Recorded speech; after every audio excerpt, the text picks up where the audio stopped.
Comunidade e aldeia Vale Lahane, suku Lahane Oriental, to agora barak maxidau kasi subabemos. Representante povo e Parlamento Nacional, deputado bancada Fretilin, Antonino Dotel Sarmiento, afirma, comunidade e aldeia refere, bebe icona, ato sirene problema vemos, ne ba BTL, mas beto o in loro, la ia resposta usi BTL, no durante ne, comunidade sira e aldeia Vale Lahane, só sarit bemo susi companhia privado sira, também representante povo e uma fucum Parlamento Nacional, recomenda babe Timor-Leste, ato resolve la lais problema refere. Vale Lahane, e a suco Lahane Oriental, e também comunidade aldeia refere maioria lá é também nós. Da la baracona, se ratova BTL, mas BTL nunca vai resolver o problema, né?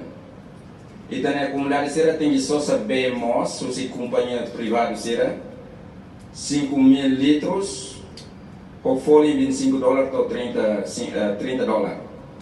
Da maneira se usa para BTL, não sabe para resolver o problema, né? Problema sério que quando a aldeia né rasi localiza a marabia niapun.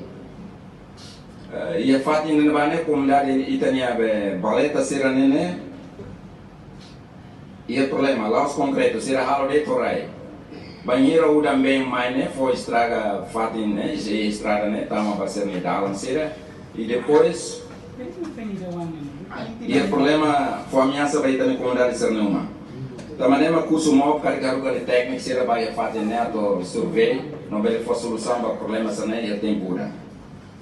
Situação ainda né, dificulta tebes ba comunidade e aldeia refere, leliu banhira tempo udan, be halai ho ditama basira nyung malaran, nune husu ba mob, tem que resolver ho urgente.